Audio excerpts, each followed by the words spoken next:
Vamos então darmos início ao nosso trabalho da noite,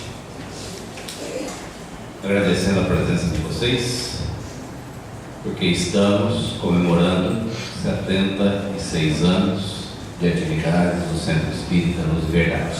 E como nós já vimos recordando todos esses dias, 76 anos de muito trabalho, muita atividade, abrindo campo e espaço para que muitos pudessem se filiar, auxiliar, colaborar, mas não só isso.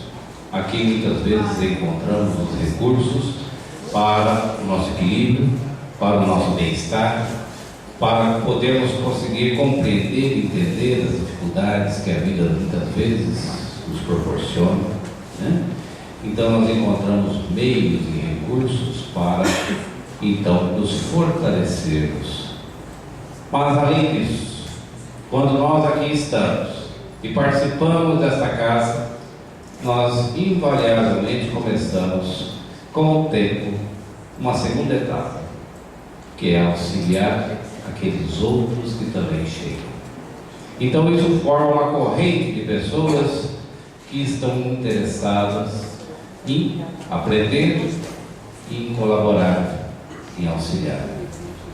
E nós temos visto e observado que temos passado por tempos difíceis, tempos de incerteza, e que isso nos causa muitas vezes grandes aflições, grandes angústias. A doutrina espírita então vem nos trazer os recursos para que nós possamos encarar frente a frente as dificuldades e vencê-las. E nesse aspecto, com essa intenção, é que nós temos a feliz oportunidade de recebermos mais uma vez em nossa casa o Ederson Santos. E esse vem de longe, né? Vem de Belo Horizonte, viajou um bocadinho hoje, né? E a gente fica muito feliz pela presença dele, pela presença do Charles, que vem o acompanhando, e que eles têm feito um trabalho de levar a doutrina espírita a vários pontos e a vários recantos do Brasil e do mundo, né? Eu vou ler alguma coisa sobre o Ederson. Ederson Santos é natural de Carmo da Mata, interior de Minas Gerais, nascido em lar espírita, já aos 9 anos de idade, lia as obras de Emmanuel e o Livro dos Espíritos. Com 12 anos, incentivado por seu avô, Ulisses dos Santos, o Ederson realizava pequenos comentários nas reuniões públicas do Centro Espírita Paulo de Tarso, fundado por sua família no interior mineiro. Na sua juventude, aos 15 anos, mudou-se para Belo Horizonte, onde participou de forma ativa da Mocidade Espírita Joana de Ângeles, pertencente à Fraternidade Espírita Irmão Glaucus, e posteriormente na Mocidade Espírita Maria João de Deus, ligada ao Centro Espírita Oriente.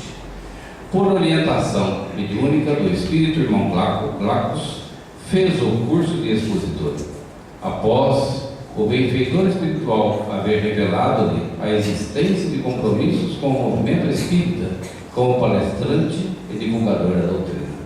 Atualmente, o Ederson Santos realiza palestras em casas espíritas da capital mineira, em diversas cidades, dentro e fora do estado de Minas Gerais e no exterior, destacando-se pela habilidade de contar histórias, sobretudo nos estudos a respeito da vida do Cristo e do seu apostolado. O orador possui mediunidade ostensiva de psicofonia, psicografia e evidência, e escreveu diversos artigos sobre a doutrina. Entrevistou vários trabalhadores do movimento espírita. Muitos desses artigos e entrevistas foram publicados pelo jornal Evangelho em Ação, órgão de divulgação da doutrina espírita, produzido pela Fraternidade Espírita Irmão Glaucus. Tem 5 livros publicados, entre obras mediúnicas e de entrevistas, 3 DVDs e 8 CDs de áudio, que podem ser conhecidos na orelha desta capa, né? Se quiser. Neste último ano, o Ederson tem se empenhado em levar a mensagem de Jesus à luz da doutrina espírita e a todo lugar onde é chamado. Que Jesus nos abençoe e ilumine hoje e sempre. E hoje tem conosco aqui o último lançamento,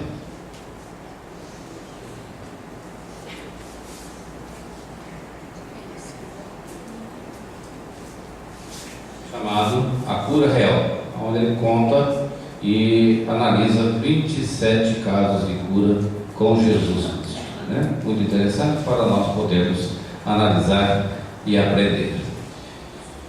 Então, dando início, vamos fazer a nossa prece, rogando ao Pai, nesses instantes, as suas bênçãos, o seu amparo, que possamos sermos todos abençoados e iluminados dentro da sua paz, dentro da sua serenidade. Que possamos, nesse dia, Senhor, aprendermos um pouco mais, trazermos à tona sentimentos que nos levem a elevar o nosso espírito com maior compreensão, com maior entendimento, com maior paciência.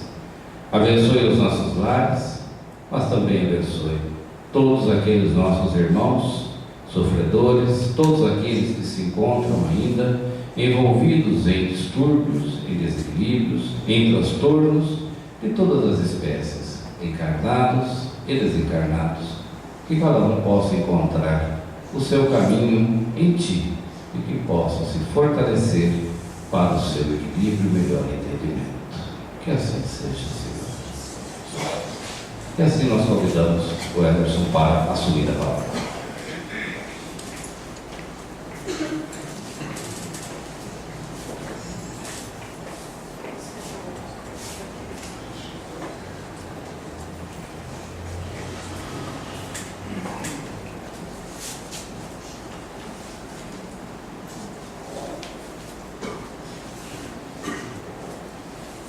Senhoras, senhores, jovens, queridos companheiros, amigos de ideal espírita, que Deus, o nosso Pai, nos guarde em sua paz. O evangelista Mateus, no capítulo 13 de seu evangelho, vai nos narrar um acontecimento naquela tarde em Jerusalém.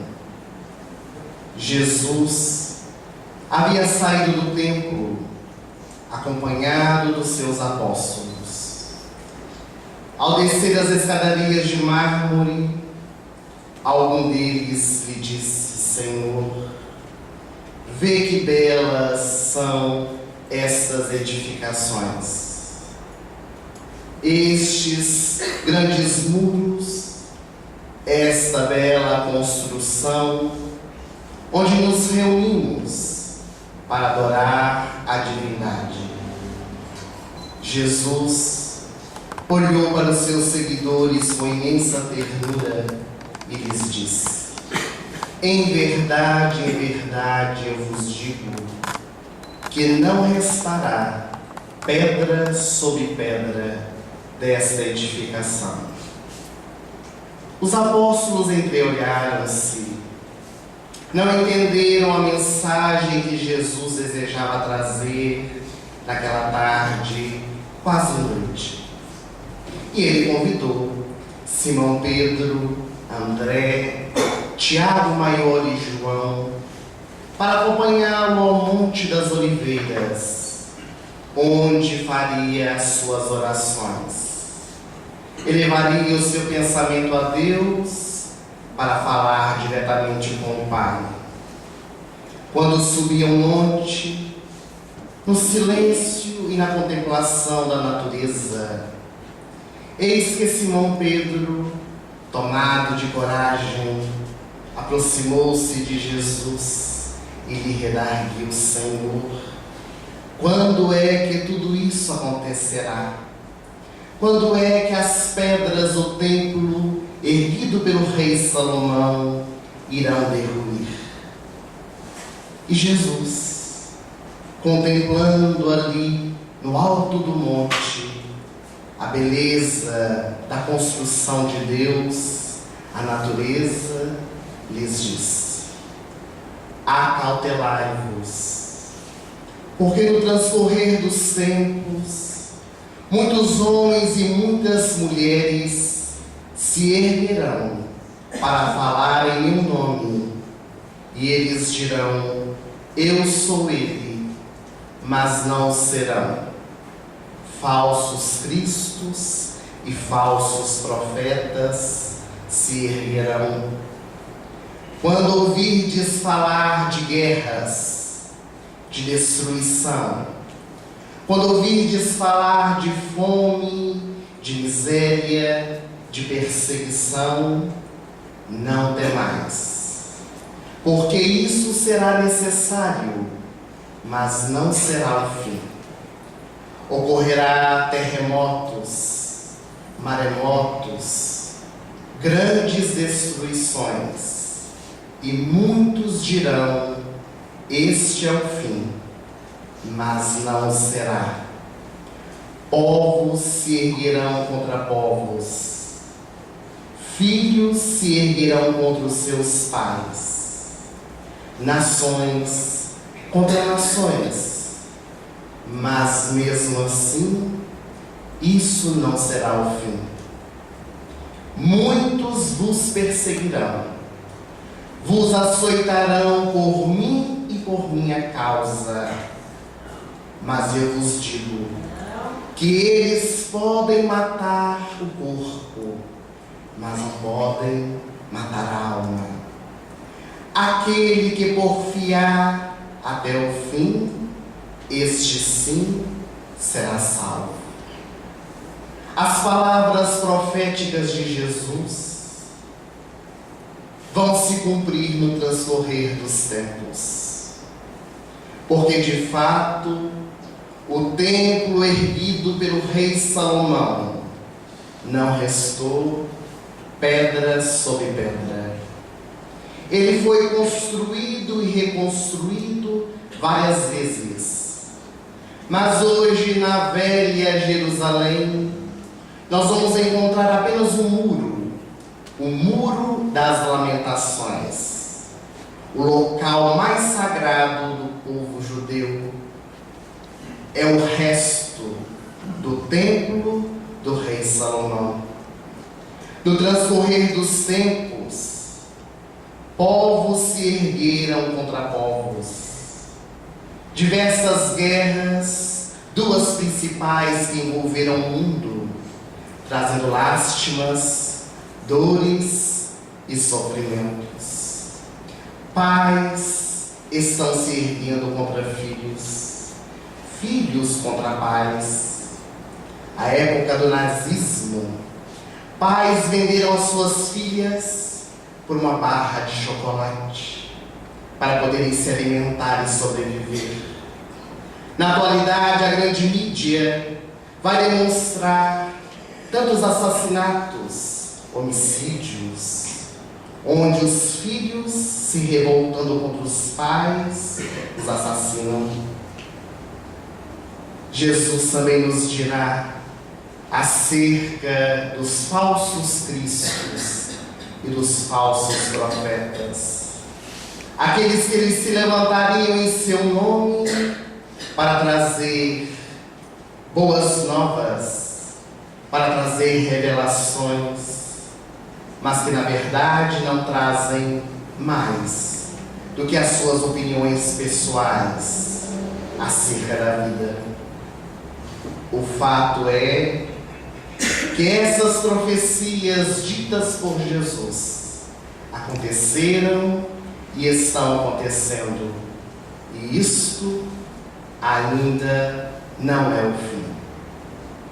Se nós observarmos o nosso planeta Terra, na atual conjuntura em que se encontra, hoje possuímos 5 continentes, que estão entrecortadas as suas terras por 3 grandes oceanos: o Oceano Atlântico, o Oceano Pacífico, o Oceano Índico. Mas de acordo com os paleontólogos, geólogos, nas primícias dos tempos, quando a Terra se formou, A terra era um imenso bloco de terra chamado Pangeia, que no transcorrer dos tempos, dos milênios, através dos cataclismos naturais da natureza, os terremotos, os maremotos, os tsunamis, os vulcões, fizeram com que esse imenso bloco se quebrasse, se repartisse e estivéssemos hoje na atual condição que nos encontramos, que segundo esses mesmos estudiosos ainda não é a ideal. A geografia terrena, no transcorrer dos milênios, passou por inúmeras transformações.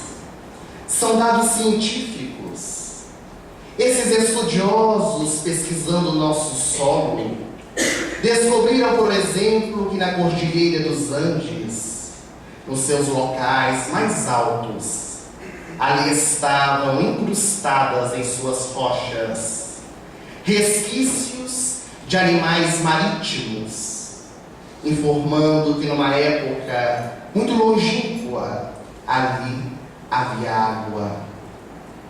Os nossos desertos, em tempos anteriores, foram grandes plantações. Os cursos dos rios não se manterão os mesmos no transcorrer da história. E essas modificações, elas foram ocorrendo e ocorrem para que haja a renovação. Quantas não foram as descobertas feitas pelos paleontólogos, geólogos, estudiosos, demonstrando essa realidade que nós estamos inseridos.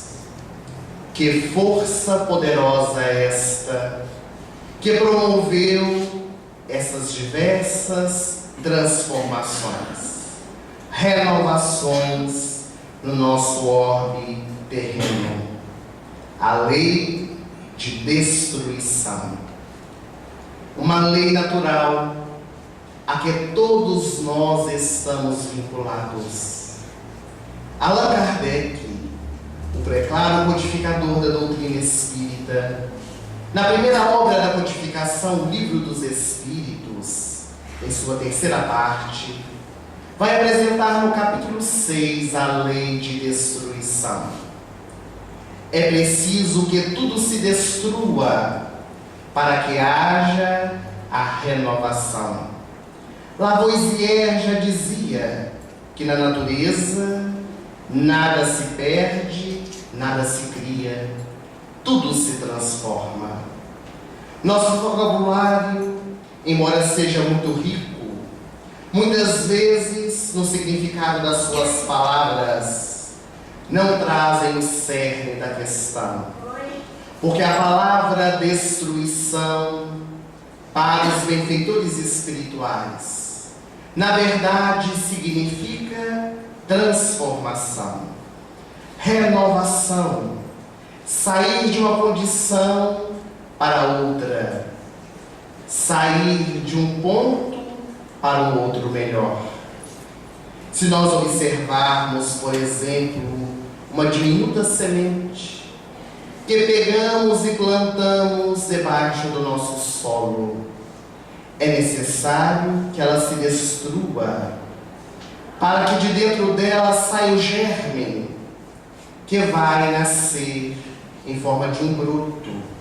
As raízes vão se aprofundar no solo, o caule irá subir, o tronco, formando uma bela árvore, onde dali vão derivar flores e frutos, novas sementes que serão semeadas. Os animais, eles morrem por causa de doenças, por causa do avanço da idade, das catástrofes naturais, da cadeia alimentar. E a sua carcaça, os seus destroços, retornam para a terra. a fim de servir de alimento a outros seres vivos. O mesmo se dá com a criatura humana. Quando nós reencarnamos, a única certeza que nós possuímos é que iremos desencarnar, iremos morrer. E quando nós morremos, perdemos o nosso corpo físico, o espírito que é imortal continua a viver, e o corpo que é depositado no interior da terra se decompõe. E os elementos químicos que compõem o nosso organismo, o ferro, o oxigênio, o nitrogênio, o carbono e tantas outras substâncias, retornam para a intimidade da terra, fazendo com que sobrevivam outros organismos vivos. No entanto, no largo período da história da humanidade, nós entendemos a morte como sendo a destruição, o aniquilamento da vida. No conceito de vida, nós entendemos que depois que se dá a anóxia cerebral, ou a desoxigenação do cérebro, e se constata a morte biológica, nós estamos extintos à vida, uma visão materialista. Graças ao avanço evolucional do ser, no campo filosófico, no campo religioso e também da ciência, hoje as doutrinas espiritualistas, entre elas a doutrina espírita, vai demonstrar a grande realidade da vida transcendental. Mas os estudiosos do comportamento, eles vão dizer que nós, indistintamente, todos nós, tememos a morte. Quando falamos da morte, se dá um grande pavor. E esse medo se dá por causa do desconhecido. Não sabemos aquilo que encontraremos depois da nossa morte. Será o nada? Será o inferno devorador? Onde seremos colocados no azeite fervendo e o Satanás com seu tridente vai infligir dores e sofrimentos? Ou será o paraíso, onde nos encontraremos deitados comendo uvas e escutando harpas melodiosas tocadas pelos anjos?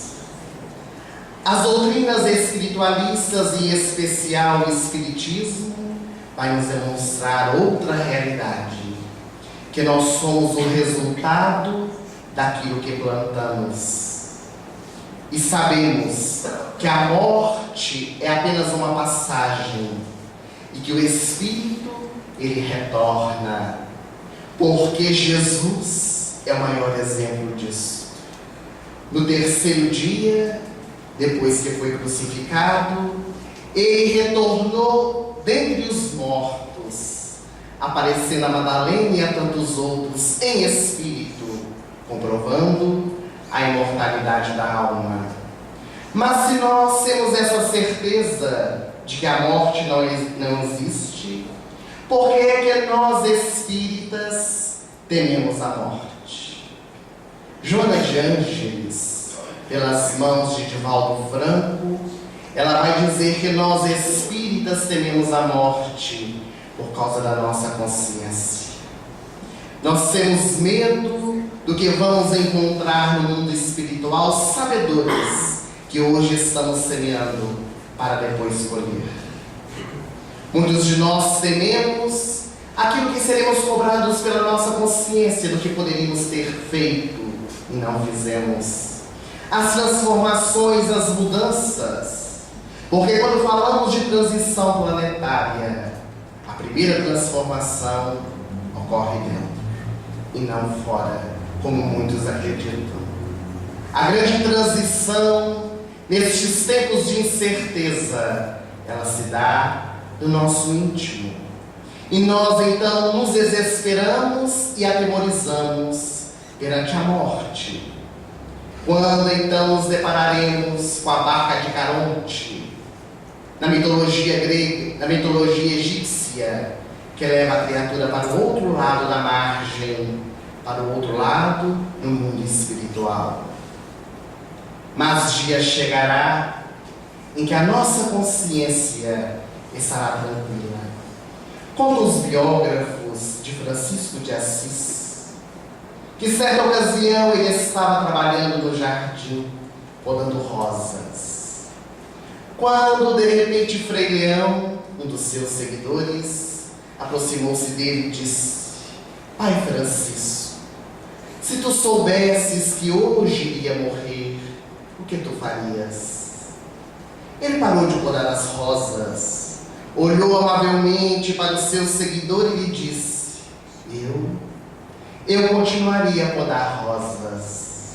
Era a consciência do dever cumprido, consciência tranquila. Se nós que estamos aqui hoje reunidos soubéssemos que iríamos desencarnar hoje, o que nós faríamos? De certo que muitos de nós levantaríamos neste exato momento, iríamos fazer tudo aquilo que nós devíamos ter feito e não fizemos. Resolver as pendências, as pendengas, as dificuldades, os problemas que estão para ser resolvidos. E é por isso que Jesus nos convida a viver a nossa vida a cada dia como se fosse o último dia, aproveitando as oportunidades, principalmente com aqueles que se dizem os nossos adversários. Reconciliai com o teu adversário enquanto estiver a caminho com ele. É necessário que nós entendamos todas essas nuances para entendermos o processo pelo qual a Terra está passando, essa grande transição planetária. Porque a lei de destruição é uma necessidade nossa. De acordo com a evolução do planeta, porque os planetas também evoluem, essas catástrofes elas acontecem para fazer a renovação, a transformação que acompanha a evolução também dos seres humanos. Dia chegará em que não haverá necessidade de que ocorram estes cataclismos, os terremotos, os maremotos, os vulcões, quando se dá a morte em massa. Mas para que alcancemos este patamar, é necessário galgarmos cada degrau para chegarmos ao topo da escada.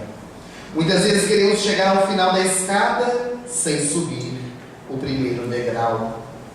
A Bíblia Sagrada, no Antigo Testamento, ela vai nos dizer numa linguagem poética e bela: chegará o dia em que o cordeiro se deitará com o leão, em que o lobo se deitará com a ovelha, e que da terra emanará leite e mel. Serão dias de felicidade. Mas não é essa felicidade que nós buscamos, a felicidade efêmera, passageira, a felicidade do ter e não do ser, onde nós depositamos a nossa felicidade em coisas, em pessoas, como crianças espirituais. Quando vem chegando o Natal, nós que temos filhos, sobrinhos, netos, dizemos àquele que é o nosso pupilo que lhe daremos um presente de Natal. O que ele escolher? O pupilo escolhe, e no dia do Natal nós damos o presente. E aquele é o dia mais feliz para a criança. O dia que recebe o presente do Papai Noel, tão sonhado velhinho, que traz os presentes nas noites de Natal.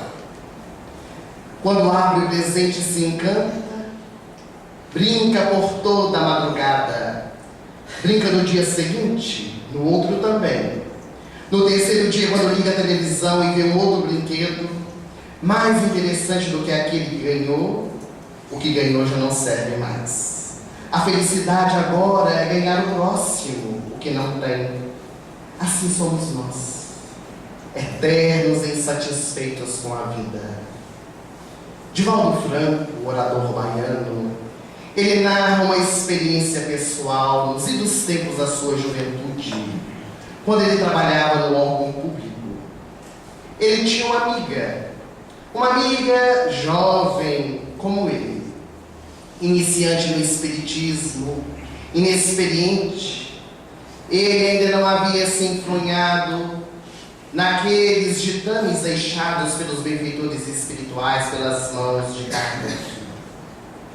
A sua companheira de trabalho disse para ele certo dia que o dia mais feliz da sua vida seria o dia que ela se casasse, o dia que ela tivesse um marido.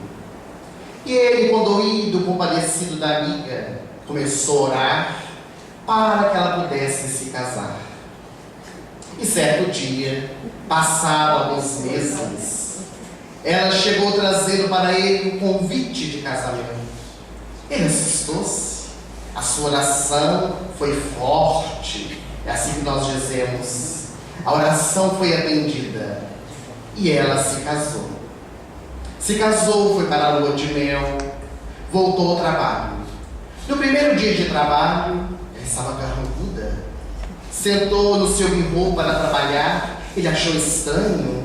Aproximou-se dela e disse: fulana de tal, você se casou, não está feliz? Ah, Divaldo, estou quase. Você sabe, quem casa quer casa. Eu estou morando com a minha sogra. Imagina, morar com a sogra depois do casamento. Então, para eu ser feliz, eu preciso ter uma casa. E de fato, tinha razão.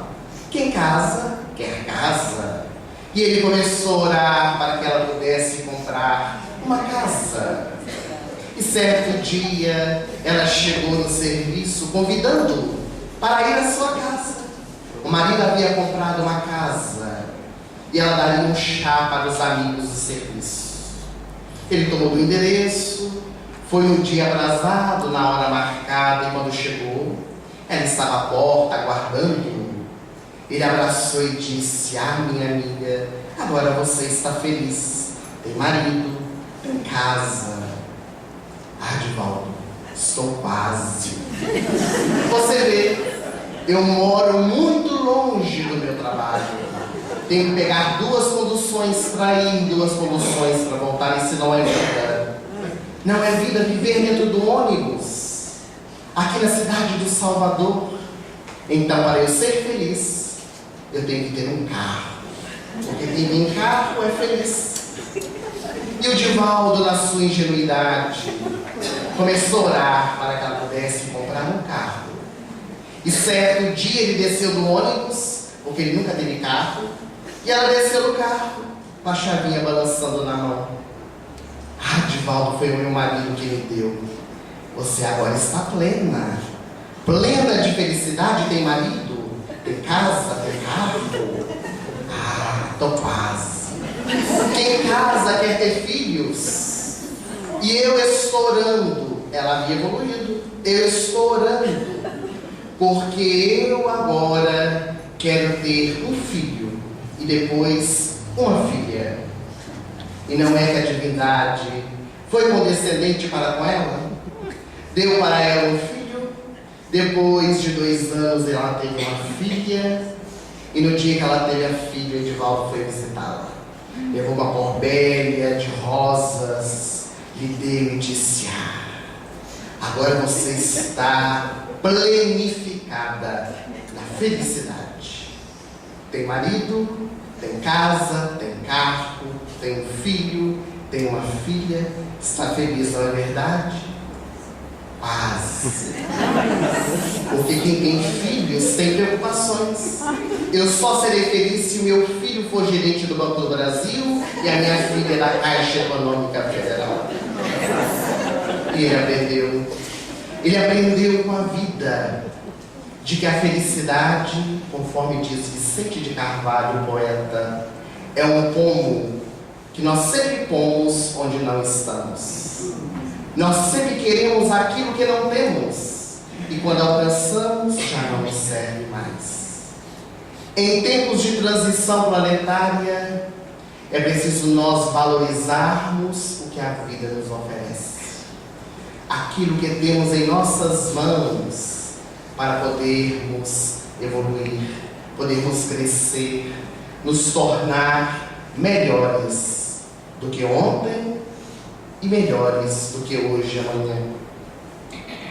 Periodicamente, na nossa sociedade, erguem-se homens ou mulheres estudiosos para poder trazer conflitos internos, pessoas ansiosas que querem declarar o fim do mundo, a destruição do planeta terrestre, propostas negativas marcadas de profundo ressentimento por aqueles que as criam, querendo mandar nos desígnios de Deus. É muito curioso, nós que somos as criaturas humanas, nós queremos interferir na vontade de Deus, declarando para Ele o que deve fazer, quando deve fazer. E grandes perguntas se fazem dentro de nós mesmos. Irá acabar-se a Terra? A Terra vai ser aniquilada? É óbvio que sim. A Terra será destruída.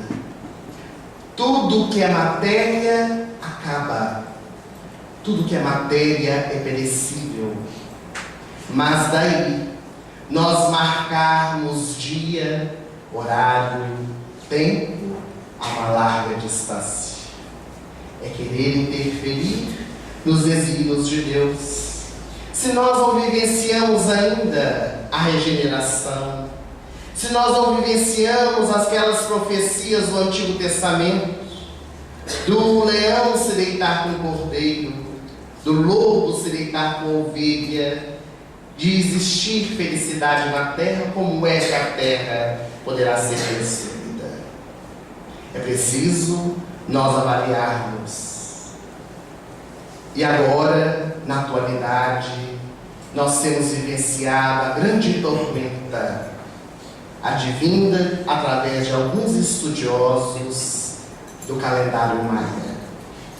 Segundo alguns, porque não é unânime a questão entre esses estudiosos, no dia 21 deste ano de dezembro de 2012, às 11 horas da manhã, a Terra será aniquilada, será totalmente destruída, e não restará pedra sobre pedra. É uma profecia muito pessimista, onde nós precisamos avaliar uma série de fatores. O primeiro deles é que alguns outros estudiosos conseguiram detectar que existem diversos calendários maia, não existe apenas um.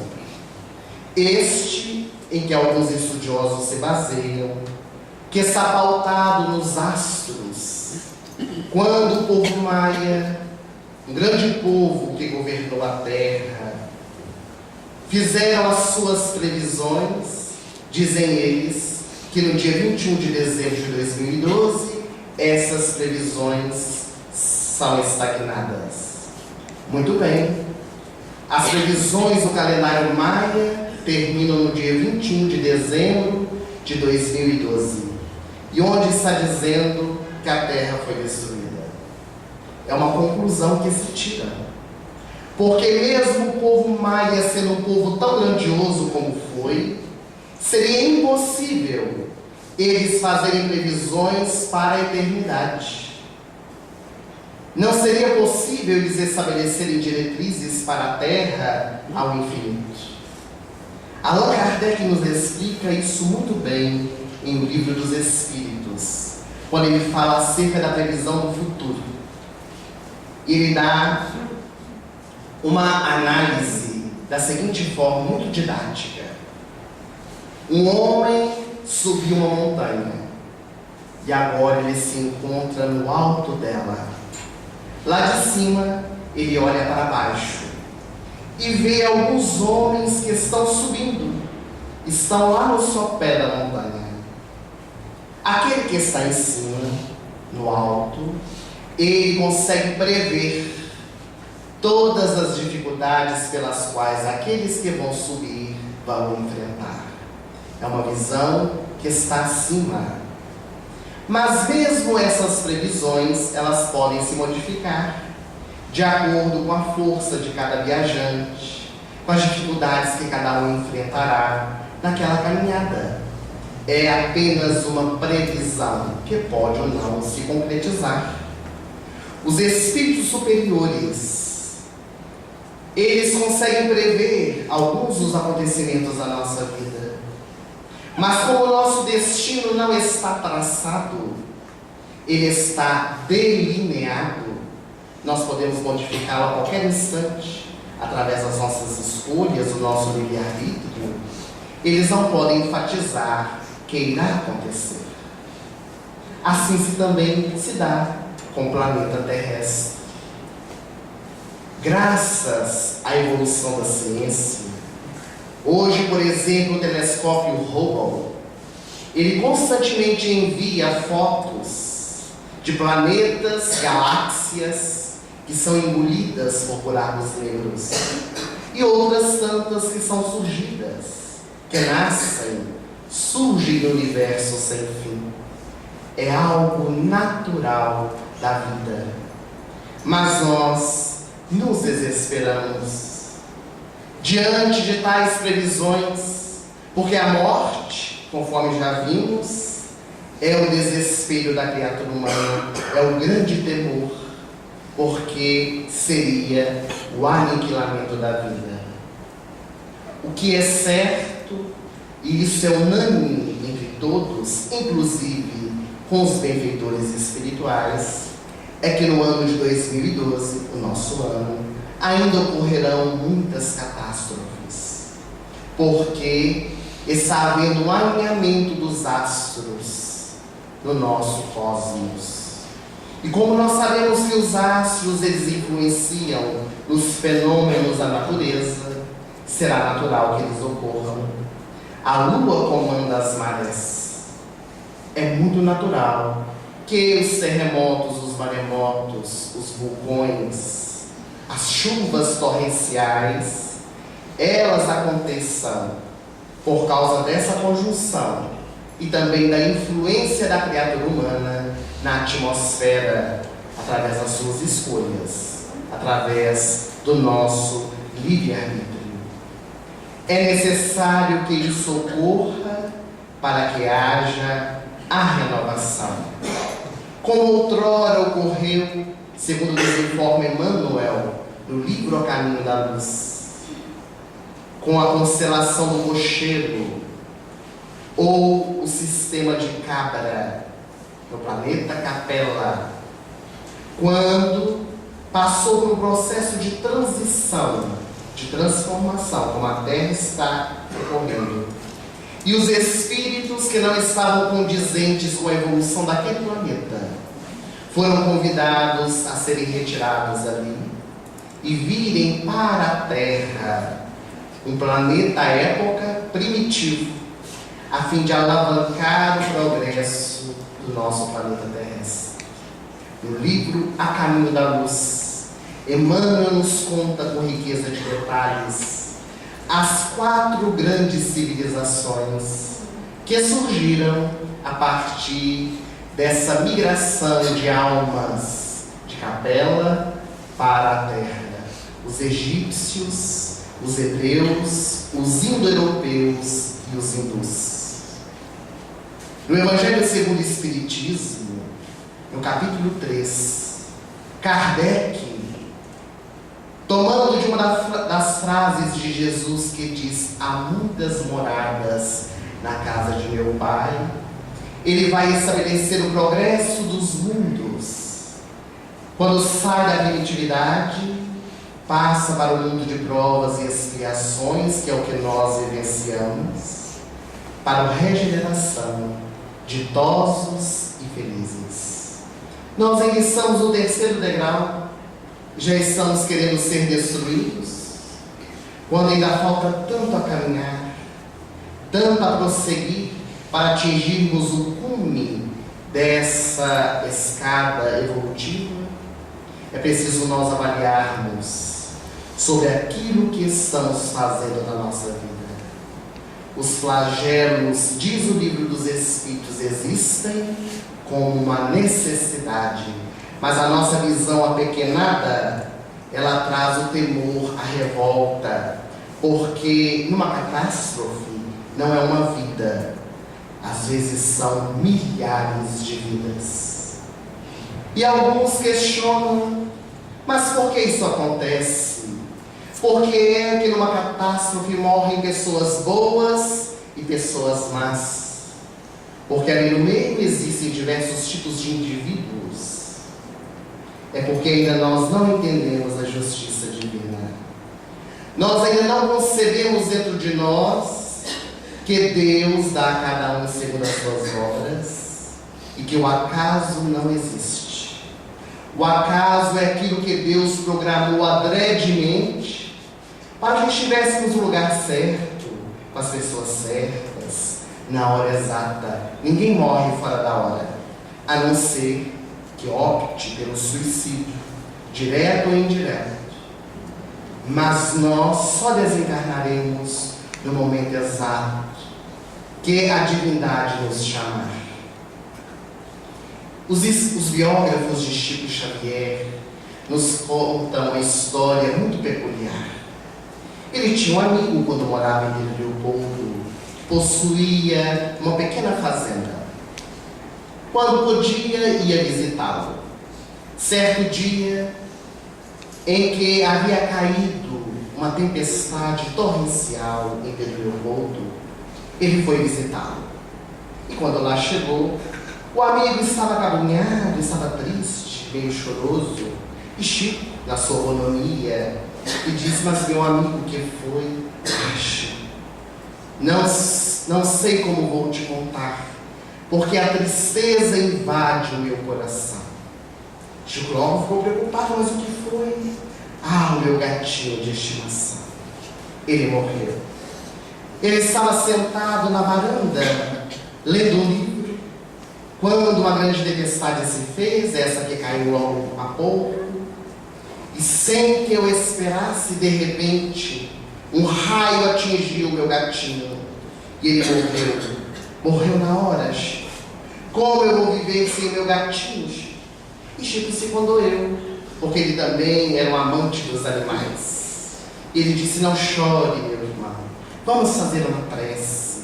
Pegue lá o Evangelho, vamos orar a Jesus, para que possa fortificar o seu coração. E quando eles oraram, e o amigo abriu o Evangelho, lá estava escrito: se fosse um homem de bem, teria morrido. É a mensagem do Evangelho. Se fosse um homem de bem, teria morrido. No momento exato, nós desencarnamos, nós partimos para o mundo espiritual. E nós nos recordamos que no dia 26 de junho de 2001, no mar de Krabi, no sul da Tailândia, uma sueca chamada Karin estava desesperada. A imensa onda vinha em direção à cidade para destruí-la. As pessoas corriam para se esconder, não sabiam para onde, e ela corria em direção à onda. As pessoas diziam: Karin, aquelas que a conheciam, salve-se. Mas ela, mulher destemida, corajosa, queria salvar a vida do seu marido e dos seus 3 filhos que estavam nadando no mar. Enquanto as pessoas fugiam, ela queria salvá-los. Mas a grande onda caiu sobre eles e ela conseguiu agarrar-se numa palmeira que estava ali na praia. Aquele grande tumulto, as ondas em grande velocidade, indo e vindo. Ninguém sabe como foi que aconteceu, mas ela estava viva. Agarrada ali, ela viu os cadáveres passar por seu lado, pessoas desesperadas gritando, e ela também gritava pelo seu marido e pelos seus filhos. A grande tormenta se fez por vários minutos, e depois que acalmou-se, o grande tsunami, com muita dificuldade no meio de todo aquele lamaçal, das águas que ainda estavam batendo nos tornozelos, ela continuou andando no meio da cidade, gritando pela sua família. E para sua surpresa, Karen vai encontrar o seu marido Anton e os seus 3 filhos vivos. O que faz explicar? Uma família composta de 5 membros estarem ali em Krabi, no mar de Krabi, no sul da Tailândia, quando milhares de pessoas morreram e os 5 membros sobreviveram. O que explicar serão os desígnios divinos. Mas se nós não dermos por satisfeitos, no dia 24 de dezembro de 2004, um novo tsunami ocorreu na Ásia. E agora, 2 brasileiros estavam ali em lua de mel. Eles estavam em alto mar. Iriam fazer um mergulho, aquela paisagem que convidava a grande meditação. Eles emergiram nas águas, ficaram por mais de 20 minutos. E quando vieram acima e olharam para a cidade, estava toda destruída. E o barco estava virado. Eles haviam sobrevivido, porque enquanto faziam mergulho na intimidade das águas, a metros de profundidade, a onda passou por cima deles. O que faz um casal de brasileiros sair do Brasil e ir para a Ásia para passar por uma situação como esta e não morrer? Somente os desígnios divinos. E daí nós vamos entender que Deus escreve certo pelas linhas corretas. Deus sabe muito bem o que está escrevendo e por onde está escrevendo, porque Ele é o nosso Pai e Ele provê a cada um de nós, segundo a nossa fé, o nosso merecimento e a nossa vontade. Os benfeitores espirituais, eles vão nos dizer que estes grandes acontecimentos que alardeiam a humanidade, tsunamis, vulcões, maremotos, terremotos, é para que nós possamos ter aquela chamada.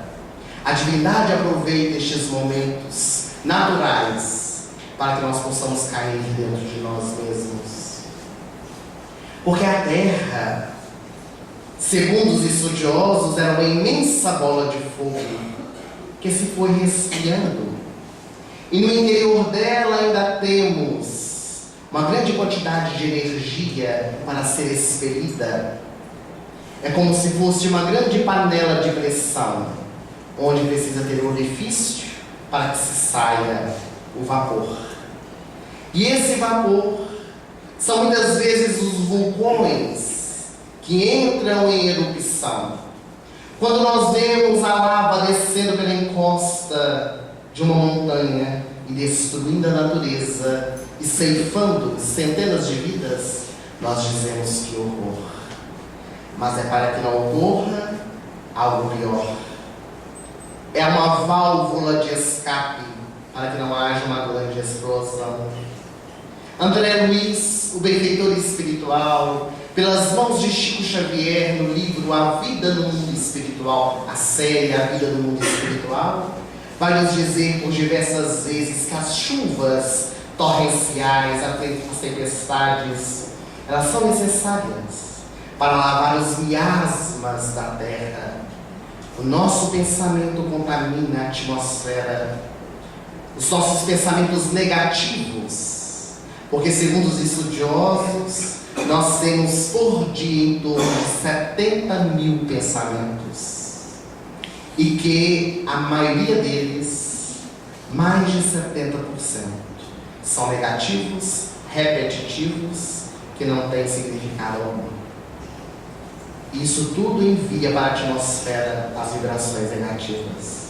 Quando as chuvas caem, lavam estes miasmas, limpando a atmosfera, a necessidade. Talvez naquele momento nós não consigamos ver o porquê que está acontecendo. Nos comovemos porque há a morte de milhões, mas no futuro, próximo ou distante, nós colheremos os frutos dessa catástrofe que ocorre de maneira natural. A divindade, na sua sapiência, também utiliza-se das enxertias espirituais para o progresso da humanidade. Espíritos que são convidados a saírem dos seus orbes para virem à Terra auxiliar o progresso, como ocorrera na época primitiva. Joana de Ângeles nos diz que, na atualidade, espíritos da constelação de Alcíone têm vindo à Terra convidados para auxiliar o progresso. Os estudiosos cientistas norte-americanos denominou-os crianças índigo, aquelas crianças que trazem na sua aura uma cor azulínea, uma cor dada a uma flor da Índia, daí o índigo, que, segundo esses, seriam crianças com elevado a inteligência emocional, intelectual e espiritual, em que muitas famílias estariam enfrentando a dificuldade para poder educá-las. Joana apresenta também as crianças cristais, segundo estes estudiosos norte-americanos, que seriam aqueles espíritos que não têm apenas o conceito intelectual desenvolvido, mas também a moral. O fato é que ela, na sua sabedoria psicológica, ela vem dizer que a nós não importa rótulos. Porque esses rótulos, crianças índigos e cristais, não são da doutrina espírita. São dos cientistas norte-americanos. Onde alguns detalhes, eles entram em consonância com a proposta da doutrina, as que nós precisamos avaliar. Porque no nosso movimento espírita, às vezes nós abraçamos aquilo que não é nosso. Quantas vezes, realizando alguns seminários sobre família, recebemos perguntas que dizem: o meu filho é índigo, o meu filho é cristal, o que fazer? A criança é criança, não tem rótulos. Criança é criança, é um ser que foi colocado no nosso ambiente familiar, para que nós possamos educar, para que nós possamos dar o melhor de nós mesmos, independente de que tipo de criança seja. Nós não temos que identificar, nós temos que fazer o nosso trabalho. O que será feito, o que foi feito, perguntar aos benfeitores espirituais, daqueles que te confiamos como rebentos na terra. É preciso nós entendermos que espíritos de alta envergadura espiritual têm reencarnado na terra para auxiliar o progresso. E, ao mesmo tempo, espíritos que não estão condizentes com a atual transformação do planeta estão sendo retirados para planetas inferiores. Muitos dizem planeta chupão. É um termo que precisamos também avaliar. Porque os planetas, eles existem, é uma realidade, e os primitivos ali estão para aqueles que estão iniciando o processo evolutivo, e é natural que aqueles que sejam mais evoluídos possam ir auxiliar aqueles que estão na retaguarda. e na sabedoria divina, como a transformação do planeta, que sai da prova e expiação para a regeneração, e há aqueles espíritos que não condizem, estes são levados para o primitivo, a fim de auxiliar o progresso daquele. E quando cumprem a tarefa, retornamos para o ambiente familiar, que seria o terreno, a terra, como ocorreu com os capelinos. Segundo Emmanuel, os egípcios, por exemplo, depois que desencarnaram, todos eles, aqueles primeiros, retornaram para a capela, porque cumpriram a sua missão. Vieram realizar o trabalho, conquistaram méritos e retornaram. É preciso nós entendermos o processo evolutivo para não colocarmos em Deus as nossas iniquidades. Transferimos a Ele os nossos vícios e as nossas imperfeições, naquela ideia ainda antropomórfica de Deus.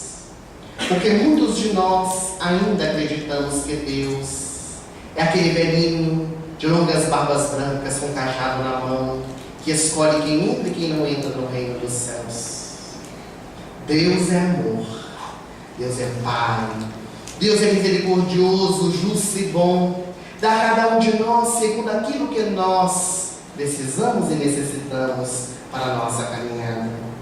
E Ele quer nos ver felizes. Deus não quer que nós soframos. O sofrimento ocorre porque nos afastamos da sua lei. O mal não existe. O mal é a ausência do bem. E muitas vezes, nessas catástrofes que ocorrem, nós somos convidados a voltar para dentro de nós mesmos e valorizarmos a nossa vida. Como a vida é uma quimera. Hoje nós estamos aqui, amanhã talvez não estaremos. Nenhum de nós sabemos o nosso amanhã. Nós planejamos o agora, vivemos o presente. Muitas vezes os nossos distúrbios psicológicos vivemos o passado, da mágoa, do rancor, da ira. Vivemos apenas o que nos aconteceu. Outras vezes vivemos o futuro. Quando eu for, quando eu casar, quando eu ganhar na Mega Sena.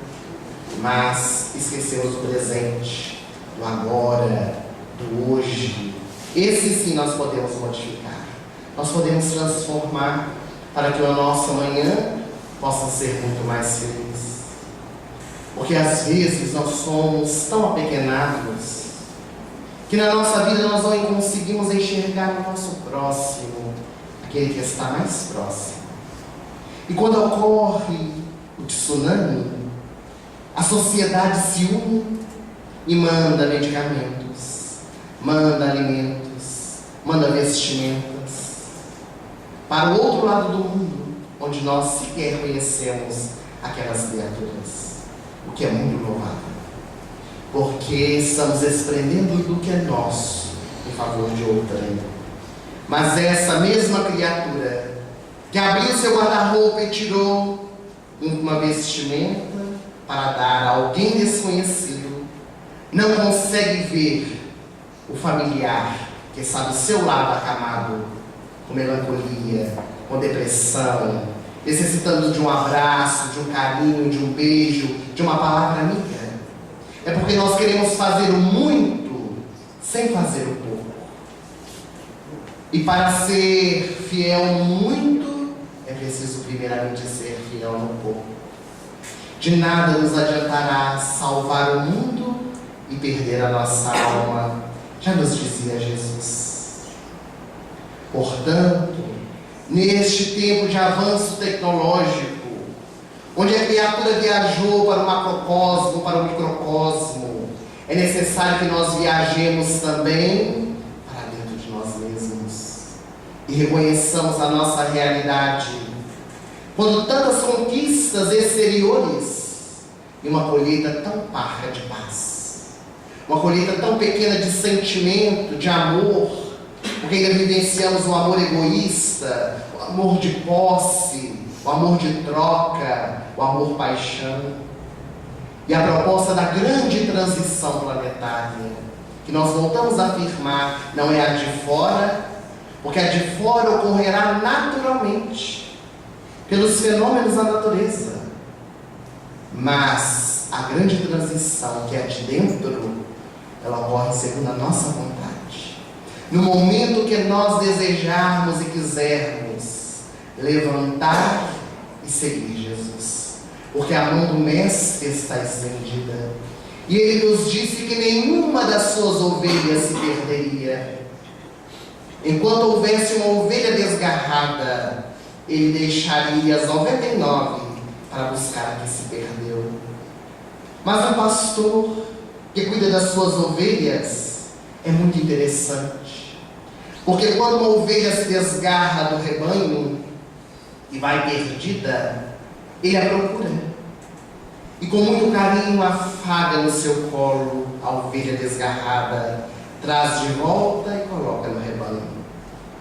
Mas se ela se desgarra novamente, ele sai a procurar.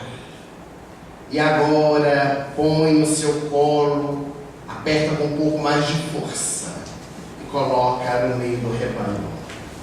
Mas se ela se desgarra pela terceira vez, ele manda o cão pastor buscar.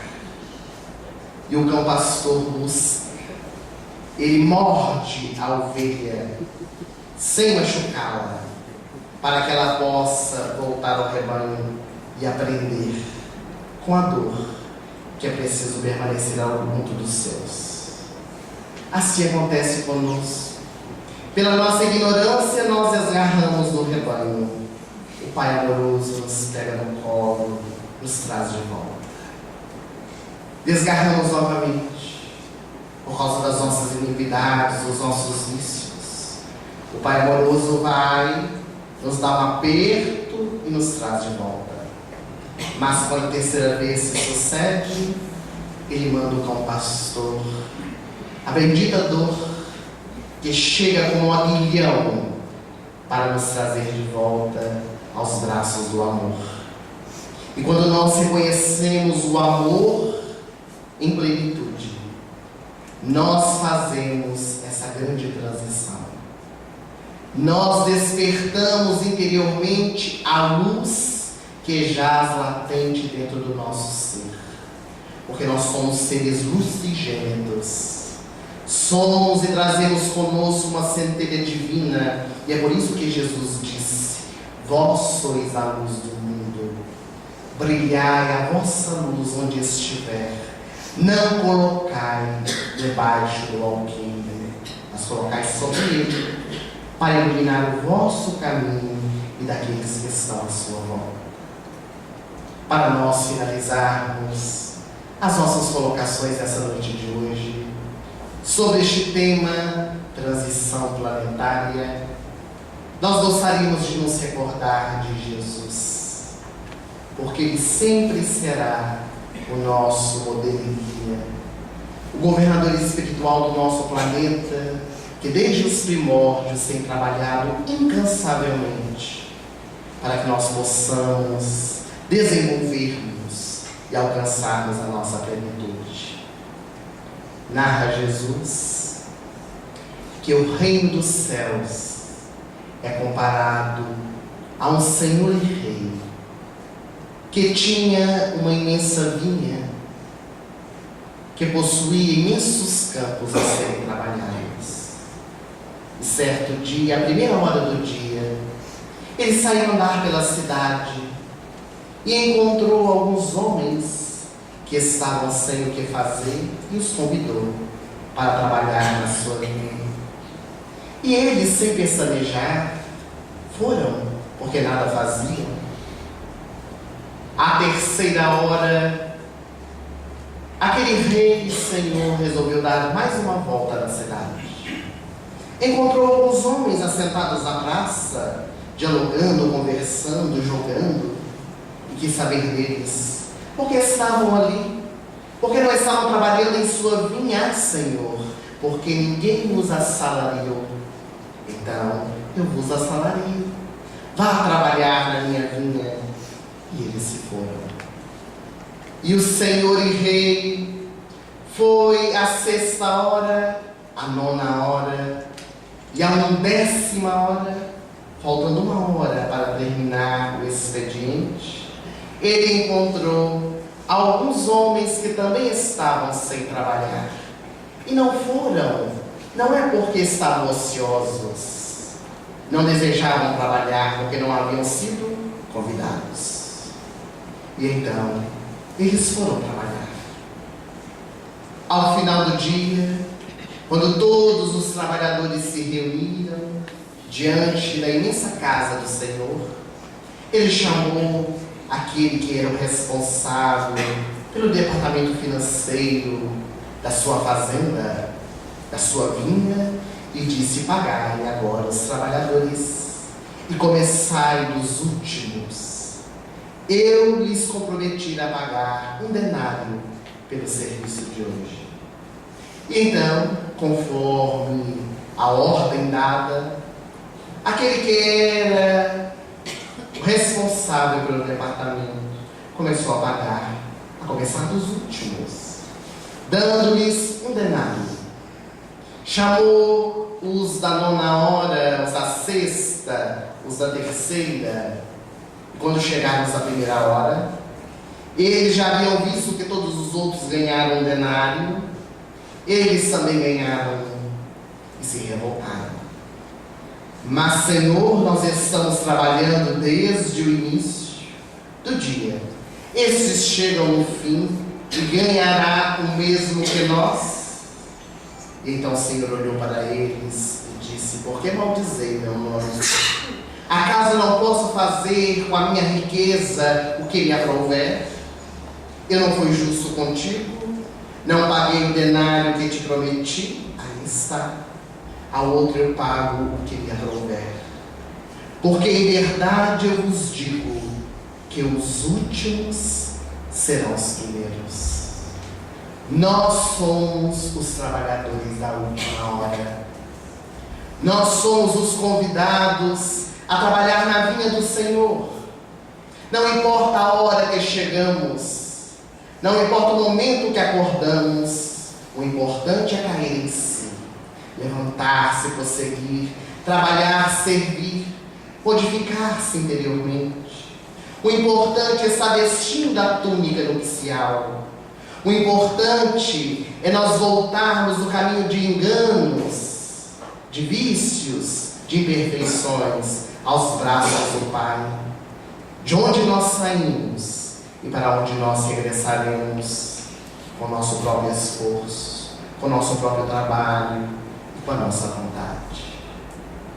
Quando aqui nessa casa espírita hoje estamos reunidos, falando deste tema transição planetária, nos tempos de incerteza, comemorando o aniversário dessa instituição, nós possamos meditar o que nós estamos fazendo na sociedade que fomos colocados, na família que estamos inseridos, no trabalho que estamos afeiçoados e na religião em que estamos constantemente trabalhando, para que assim nós possamos fazer o melhor, oferecer o que temos de melhor dentro de nós, em favor de nós mesmos, para que participemos dessa grande boda que está acontecendo na Terra nestes tempos de transição.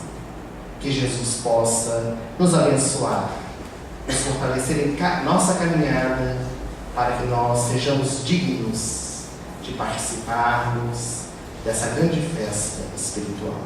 Jesus nos abençoe hoje e sempre.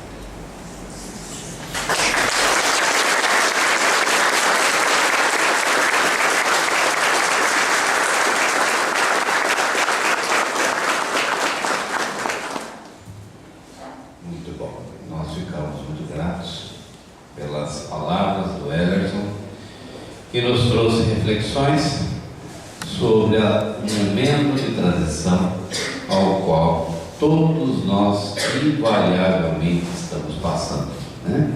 Não temos escolha, todos nós estamos no mesmo barco, né?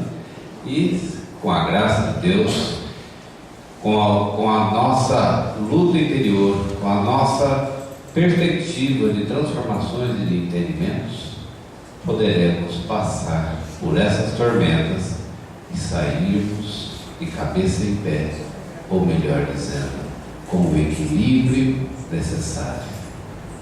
Evitemos as nossas tentações, evitemos os nossos descaminhos, evitemos as nossas conturbações, e tudo isso aí sairá de acordo com as determinações divinas, de acordo com as expectativas do mundo maior, com a graça de Deus, né? Nós vamos então convidá-los para amanhã. Nós teremos no último dia o Dr. Júpiter Vilós, de Londrina, que vem tratar do tema drogas, homeopatia e espiritismo, né? Convidamos também vocês, aqueles que quiserem o autógrafo do Ellerson, tem vários livros, vários CDs que estão ali na frente, aqueles que quiserem adquirir, ele estará disponível, né, para tal. Gostaria de convidá-los para o trabalho da casa do adote uma criança, ou adote a sacolinha para uma criança no Natal. Todos os anos nós distribuímos para várias crianças desta e de outras casas, mas principalmente desta casa, uma sacolinha onde contém uma roupa, um par de tênis ou de sapato, né, e um brinquedo. Cada um tem a sua idade, o tamanho, né, o nome da criança, e se vocês quiserem adotar essa criança, uma ou mais crianças, né, por favor, peçam ali na frente, tem uma companheira que estará disponível para distribuir, e cada um vai se comprometer e no dia irá trazer essa sacolinha, querendo participar também, ver, né, para a festa e a distribuição no dia também, será, se não me engano, 17 de dezembro, 16 de dezembro, né? Estará sendo então feita a entrega, uma comemoração de final de ano com essas famílias e com essas crianças todas que essa casa assiste. Também temos o kit de higiene, né? Esse é distribuído em vários locais, nas casas de idosos, para crianças e algumas outras entidades, onde o que arrecadamos em termos de pasta de dente, escovas, sabonete, shampoos, isso o pessoal coloca numa embalagem apropriada e é distribuída para várias pessoas e várias entidades, né? Então, querendo, também convidamos para participar conosco nessa atividade. No domingo, aqueles que quiserem ver o Ellerson mais um pouquinho, né, ele fará uma palestra para os nossos assistidos, né? Todos os domingos nós temos assistidos das 8 às 9 horas da manhã. Então, ficam convidados para estarem conosco aqui também nesta oportunidade. Amanhã de manhã o Ellerson vai estar no Hospital Espírita, é mais fechado, são mais para aqueles pacientes. À noite vai estar lá com a Lídia e com o Lavac, né? Lá no Eurípides Barçalufo, né? Às 8 horas, né, Lídia? Às 8 horas, aqueles que quiserem acompanhá-lo também lá, ele irá proferir uma palestra lá. Já que ele veio, nós estamos aproveitando da sua oportunidade, né? Das suas palavras, do seu conhecimento. Então, nós só temos a agradecer, Anderson, pela sua participação, pela sua presença, pela sua disponibilidade de estar conosco, que foi, sem dúvida alguma, um grande presente para nós refletirmos e pensarmos nesses momentos, né? E vamos então agradecer a Deus, agradecermos, Senhor, por podermos estar aqui em mais essa noite. Graças te damos pelos momentos de reflexões, pelos momentos de aprendizado, que possamos levar daqui os conhecimentos, mas também possamos levar as vibrações de fortalecimento, as vibrações de paz, de harmonia, que possam gerar na nossa intimidade condições para continuarmos equilibradamente as nossas lutas cotidianas. E mais uma vez, lembramos de todos os nossos irmãos necessitados, aflitos, doentes, desequilibrados, que ainda muitas vezes não acordaram para o seu caminho, não acordaram para o seu entendimento. Que Deus permita que brote no íntimo, no coração de cada criatura, no momento certo, nas condições certas, esse despertar, esse entendimento e este amor, para que também possam ver o grande valor que a vida pode nos fornecer. Assim, Senhor, agradecemos por mais essa oportunidade. Que assim seja. Graças a Deus. Nós não teremos os passos, né? Então, aguardamos vocês amanhã.